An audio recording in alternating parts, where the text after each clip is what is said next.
em resumo. Olá, ouvinte da Rádio Fiscar.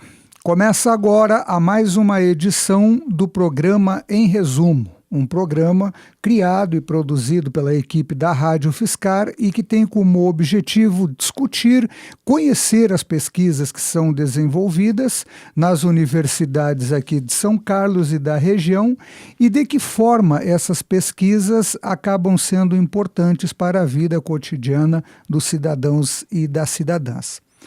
E nesse programa de hoje nós recebemos o João Maurício Gimenez. Tudo bem, João? Tudo bom.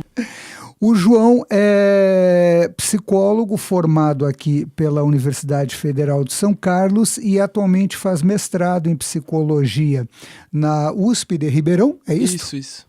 E essa pesquisa do João é de um tema bastante interessante que a gente vai discutir aqui. João, primeiramente, mais uma vez, obrigado por aceitar o nosso convite para vir aqui discutir teu trabalho. Eu que agradeço, Renato.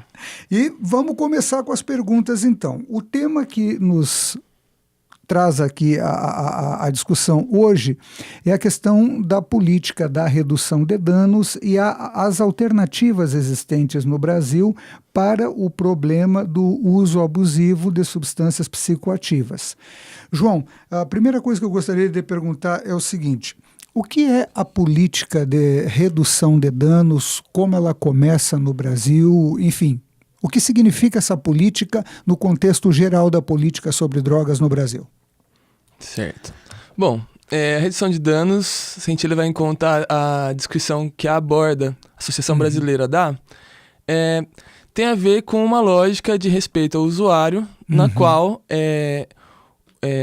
entendendo uma perspectiva cidadã, né, o usuário ele tem o direito de não parar de usar drogas. Né? Então, são políticas voltadas para usuários que não querem ou não conseguem parar de fazer uso, né? Então, a gente entende que o uso de drogas é uma parte da vida da pessoa e existem outras partes que podem ser cuidadas também, né?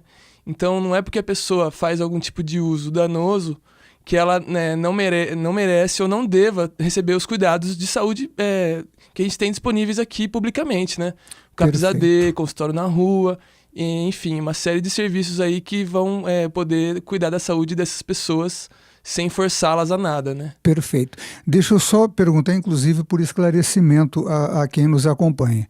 Não é uma política de incentivo, é uma política que procura métodos menos invasivos de atendimento e de atenção a usuários de qualquer substância. Nós estamos falando aqui, qualquer tipo de psicoativo, pode ser bebida, drogas, medicações, enfim, o que seja. É isso? Sim, ainda que, né, quem não conhece pode entender como algum modo de apologia, mas o que a gente entende é que se trata de respeito, né? Perfeito. Respeito com o desejo do outro, respeito com a ideia de que cada um sofre por algum motivo e dá o seu jeito para lidar com isso. Perfeito, perfeito. João, e eu te pergunto uma coisa. O Brasil, durante longa data, adotou uma postura proibicionista, seguindo inúmeros outros países, tá? Atualmente, essas alternativas, uma visão proibicionista e a visão da redução de danos, em termos de política nacional, elas têm entre si algum diálogo ou alguém torce para o lado de lá e alguém para o lado de cá? Como está funcionando hoje no Brasil, você que é um pesquisador da área? Sim, são tensionamentos, né?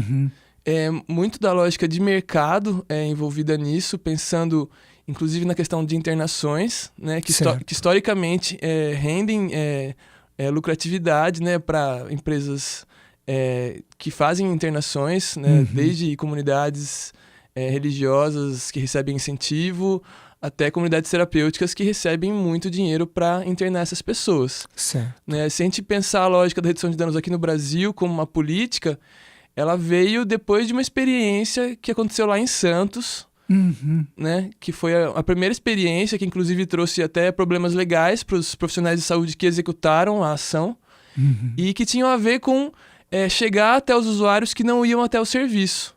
Né? É legal a gente lembrar do SUS e que um dos princípios é a equidade, né? Cada um tem uma demanda diferente, uma necessidade diferente, e é papel do SUS e dos profissionais que trabalham no SUS atender as diferentes demandas. Então, lá em Santos, a ideia foi chegar até os usuários de cocaína injetável e promover o cuidado por meio de conversa, a troca das seringas para que não fossem compartilhadas e junto com esse compartilhamento viessem as doenças, as infecções, né? Que inclusive levaram um alto índice de AIDS e hepatites, né? Então, essa política ela é bem sucedida na medida em que ela diminui os problemas relacionados ao uso, né? Sem necessariamente, o que pode acontecer, mas sem necessariamente levar à diminuição ou fim do uso, né? Certo. A questão do fim do uso, infelizmente, na história total da humanidade, sempre de alguma maneira ou de outra, as pessoas buscam aditivos de N formas. E tu mencionou a questão das internações, e há pouco tempo saiu um filme sobre um manicômio famoso no Brasil, que existia no estado de Minas Gerais, se eu não me equivoco. No Rio Grande do Sul, da onde eu sou, tem o manicômio São Pedro, que também tem uma história antiga e triste, não é? E haverão inúmeros outros, nós só mencionamos dois, que vêm à memória agora. Lá em Minas é Barbacena. Barbacena, exatamente, me fugiu o nome. Lá em Porto Alegre era o São Pedro. São Pedro. Um lugar, enfim, eu conheci lá um lugar bastante difícil. Conheci por fora, de passar na frente, mas era tétrico ver aquilo. Aí eu te pergunto o seguinte, foi o Conselho Federal de Medicina desenvolveu uma pesquisa e elaborou um relatório, tá? A respeito das internações das comunidades terapêuticas no Brasil. É óbvio que isso não significa generalizar para todas as comunidades terapêuticas, mas as comunidades terapêuticas que foram visitadas tinham determinados problemas que, de certa forma, entram em conflito com a política de respeito à liberdade de crença, à liberdade de pensamento, à liberdade de opções sexual, política, enfim, liberdade de qualquer natureza. Então, você como psicólogo, você também trabalha na rede pública, além de ser um pesquisador. Eu te pergunto o seguinte, qual é o papel dessas internações, por exemplo, em comunidades terapêuticas que, ao mesmo tempo que elas não pertencem ao Estado, elas só funcionam porque têm a permissão do Estado para funcionar, tá? O que essas internações representam na política sobre drogas do Brasil como um todo? Acho que é legal a gente diferenciar os tipos de internação. Nós temos a voluntária, né, quando o usuário busca. Certo. Nós temos a involuntária, quando o usuário, contra a vontade dele, é internado, mas aí existe alguém da família que assina junto com o médico, né, esse pedido. E tem a internação compulsória, que é via juiz, né? É uma internação que está prevista em lei, certo, que é para quando o último caso, né, a pessoa não responde por si, está causando dano a ela e outras pessoas. Perfeito. Só um esclarecimento. A segunda modalidade que tu falou, a internação involuntária, ela é efetuada sob pedido da família. Mas detalhe, isso é comunicado, por exemplo, ao Ministério Público, ao delegado de polícia, a um médico, ou simplesmente a família resolve e manda internar e ponto final? Como é feito isso? Então, tem instituições, empresas que fazem esse tipo de internação a pedido da família. Certo. Né, muitas vezes sem a supervisão de um médico, né? Tá. E isso é uma atividade irregular, né? Isso não devia ser feito, inclusive certo, porque a pessoa, o usuário, né, tá sendo desrespeitado, sua dignidade, né? Então, perfeito, enfim, isso desrespeita a pessoa. Agora, acontece muito, né? Porque muitas vezes é um incômodo para a família e pode ser até um momento de descanso para a família poder internar aquela pessoa por alguns meses. Certo, certo. Eu te perguntei isso porque, vendo a pesquisa do Conselho Federal de Psicologia, percebe-se que no Brasil não se tem nem um número relativamente preciso de quantas instituições funcionam. Então, eles falam em 2, 3 mil, o OBID tem outras informações, enfim, é um número bastante significativo. Uhum. E, obviamente, como se trata de cuidado com seres humanos, isso quanto mais transparente e melhor qualidade profissional, obviamente que isso é em benefício não só de quem enfrenta o problema de algum tipo de dependência, qualquer que seja, tá? Mas também dos próprios familiares que, tudo bem que descansam enquanto o sujeito está sob cuidado, mas também não deixam de amá-lo e de se preocupar com ele, etc. Eu ainda te perguntaria, antes de entrar especificamente na questão da tua pesquisa, ainda te proponho a seguinte questão. Eu vi que existem legislações que tratam das comunidades. A primeira delas era a RDC 101 e atualmente está em vigência a RDC 29, é isso? Uhum. Não estou por dentro. Eu estava vendo como o governo trabalha com essas legislações, de maneira que existe um conjunto de exigências para o funcionamento dessas entidades. Sim. Não é? Perfeito, não era isso que eu gostaria de entender. Agora eu vou perguntar a respeito da tua pesquisa. Primeiro, eu te perguntaria o seguinte, ninguém faz uma pesquisa simplesmente porque o tema está na agenda social em geral. Normalmente algumas coisas nos incomodam como cidadão ao longo do processo de formação universitária e as pesquisas acabam envolvendo isso. Por exemplo, eu sou um pacifista e pesquiso violência, então sempre tem esse tipo de questão. Quando surgiu esse interesse pela pesquisa que tu desenvolve hoje, ao longo da tua graduação? Aliás, como durante a graduação tu trabalhou com esse tipo de tema? Tu fez estágio no CAPES, fez estágio em comunidades, enfim. Como é que foi, João? Bom, a princípio, durante a graduação, me envolvi com uma organização de universitários que tinha o objetivo de trazer a discussão do uso de drogas na universidade. Né? Discutir a questão da legalização, descriminalização do usuário, a questão da violência, e pautas que tocassem a comunidade universitária. E pautas que estão presentes no cenário nacional, né? Sim, com certeza. Claro. A princípio acabou que foi um pouco mais focado aqui. E aí, depois comecei a participar do projeto Respire, Redução de Danos, que atua em contextos de festa e ócio. Certo. Né? Onde o uso de drogas também acontece de modo muito, muito presente. E aí, a partir dessas vivências, comecei a me interessar até pela questão, durante a minha formação, da saúde pública como um geral, né? Saúde mental, a questão do SUS. E aí cheguei numa questão de pesquisa para o mestrado, que era pensando que existem políticas de redução de danos preconizadas tanto na lei de drogas quanto na lei de saúde pública, como que se dá o trabalho do redutor de danos, certo. Né? Que seria o profissional contratado para executar essa política pública junto aos outros profissionais.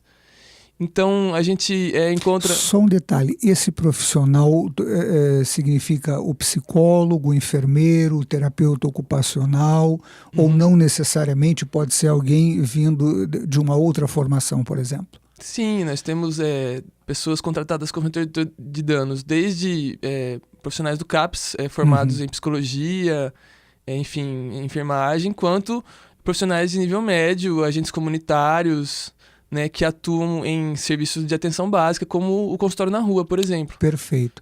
Tipo técnico em enfermagem, técnico em saúde? Sim, a formação vai variar e a contratação aí vai se dar, né, de acordo com o que se espera daquele serviço. Perfeito. Essa execução é feita por meio das prefeituras, da Secretaria de Saúde Pública das prefeituras? Sim, a gente tem, no caso, quem faz a gestão dos serviços da rede municipal mesmo. Tá, perfeito. Desculpe, é só um esclarecimento para o ouvinte compreender, em caso de necessidade, a quem ele deve se dirigir. Por favor, continue. Bom, então, pensando que essa é uma política pública recente, né, a preconização da redução de danos no cuidado ao usuário de álcool e outras drogas, aí problematizei como é a vivência do profissional redutor de danos que atua nesse cuidado ao usuário de álcool e outras drogas em contexto de vulnerabilidade. Certo. Né, porque tenho experiência com atuação em contextos de festa, né, e aí as condições das pessoas são diferentes. né? Então, o meu objetivo é estudar profissionais que estão na rua. Certo. E aí, a partir do relato, da entrevista com essas pessoas, poder entender o que é que elas experienciam, o que elas vivenciam nesse trabalho. Perfeito. Né? Para poder, inclusive, dar espaço, né, para esse profissional que, inclusive, é pouco estudado. Né? Perfeito, perfeito. João, e uma outra coisa, o que é o laboratório de rua? Creio que essa é a terminologia. O consultório. Consultório de rua, perfeito. O consultório na rua, né, uma conquista, um serviço da atenção básica, se a gente pensar que existe, né, a unidade de saúde, a unidade básica de saúde, tem a saúde da família, né, como um projeto também de cuidado da comunidade. Então, o consultório na rua ele vem como um modo de abordar pessoas que não chegam até o serviço, certo, por N motivos, né, que tem a ver muitas vezes com a sua situação de vulnerabilidade. Perfeito. Né? Então, não vindo ao serviço, deixam de se cuidar, né? Isso representa um problema tanto para as pessoas quanto para a nossa sociedade como um todo, né? Sim, sim. Porque é isso, se as pessoas não se cuidam, isso vai trazer um ônus depois para o nosso sistema carcerário, para o nosso sistema de saúde também. Perfeito, perfeito. Aqui em São Carlos, o consultório de rua funciona? Existe aqui? Sim. Tu trabalha com ele também? Não trabalho com ele, né? Trabalho numa outra parte, certo, mas no caso a gente sabe que é um serviço recente aqui. Eles estão com uma equipe mínima, contando com 4 profissionais. Eles têm trabalhado bastante ali perto da rodoviária. Perfeito. Para baixo ali num gramado que tem. Eu já passei ali, já vi. Eles trabalham com um ônibus e aí eles levam, né, o cuidado para essas pessoas nesses espaços abertos. E outras regiões da cidade onde o problema é mais sensível? A gente está falando de redução de danos, de repente pensando em álcool e drogas, mas existe compulsão para o sexo, para o trabalho, para o estudo, enfim, há várias outras formas da pessoa ter problemas e lutar para enfrentar seus próprios problemas. Eu te pergunto, o consultório de rua também atua nesses casos? Suponha que o indivíduo tem um problema de depressão que ele não foi diagnosticado, não tratou, enfim, não é exatamente o uso de alguma coisa, é algo da pessoa, da configuração dele. O consultório, perdão, estou com laboratório na cabeça, o consultório trabalha também nessa área ou é especificamente para o uso de psicoativos? O cuidado de modo integral. Certo. No caso, eu acho que o importante é a pessoa estar em situação de vulnerabilidade na rua. Né? Se ela, por exemplo, está em casa e não consegue levantar da cama por algum sintoma depressivo, né? Algum tipo de dificuldade relacionada à saúde, a gente tem as unidades básicas de saúde, a gente tem a equipe de saúde da família, né? Que pode e deve fazer visita a domicílio nesse tipo de situação. Perfeito. João, agora eu abro novamente o meu leque de perguntas e como alguém que é profissional da saúde, como é que tu vê nas tuas pesquisas e na tua prática profissional o contexto de mundo que nós temos hoje? Tecnologia, exigências do trabalho, excesso de trabalho, às vezes por falta de condições econômicas, necessidade de dar conta da família. A nossa sociedade, pergunta ao psicólogo João, a nossa sociedade está adoecendo, está adoecida, vai adoecer? Acho que pensar o que é saúde, né? Para daí pensar o que é adoecimento. Certo. A gente entende que hoje a lógica é a lógica do consumo, né? Para além das drogas, é a lógica do capital. Certo. E uma visão pessoal, eu tenho certeza que é um sistema que leva ao adoecimento, sem dúvidas. Né? Desde desemprego, desde falta de condições para a pessoa poder ter uma residência, uma moradia. Né? A gente está falando de pessoas em vulnerabilidade, claro, né? Pessoas que estão em algum tipo de sofrimento. Por exemplo, se a gente levar em conta hoje o índice de uso de antidepressivos e ansiolíticos, né? O que é essas substâncias que são psicoativas também, né? Prescritas pelos médicos, elas estão colaborando com a gente. né? A princípio, um alívio, mas se nada mudar, né, não vão ser os remédios que vão curar a gente de sofrimento. Claro. Né? Se as condições de vida não melhorarem, se a gente não conseguir eleger políticos, a princípio, que possam trazer para a gente o direito à saúde, o direito à educação, o direito à cultura, o sofrimento vai continuar o mesmo e pode, né? E acho que vai piorar. Claro. Bom, eu gostaria de te pedir a dica do psicólogo, pensando no contexto de mundo que as pessoas, em geral, têm hoje. Tá? Enquanto tu falava nessa questão, João, eu me lembrei do seguinte: durante a crise de 29, que aqui no Brasil ela eclode 29, 30, etc., muitas pessoas foram dormir com uma condição econômica e acordaram em outra totalmente diversa, e houve, enfim, inúmeros casos tristes que nem quero mencioná-los aqui. Mas essa mudança retira toda a segurança das pessoas. Por outro lado, me parece que nós vivemos um mundo hoje que as respostas comumente produzidas, mesmo pelas ciências, pelos estudos, hoje, de certa forma, estão sendo confrontadas com realidades bastante distintas, bastante diversas daquilo que você poderia prever. Nesse sentido, como psicólogo, eu te pergunto, o que as pessoas podem fazer para viver melhor? É o esporte? São os bons relacionamentos? Enfim, e os relacionamentos virtuais, como fica o amigo de Facebook e esse tipo de coisa? Como ter uma qualidade de vida melhor? É uma pergunta que eu faço a um psicólogo. Uhum. Bom, acho que é uma resposta muito pessoal, né? Considerando que cada um tem uma história de vida e, né, tem seus gostos, suas preferências. Claro. Acho que uma das coisas é não investir em uma coisa só, né? Uhum. Acho que a questão do relacionamento é importante, né? Com a família, ter alguém que ama, as amizades, se envolver em atividades mesmo de esporte, uma religião que cativa, né? Alguma coisa Perfeito. Que te toque.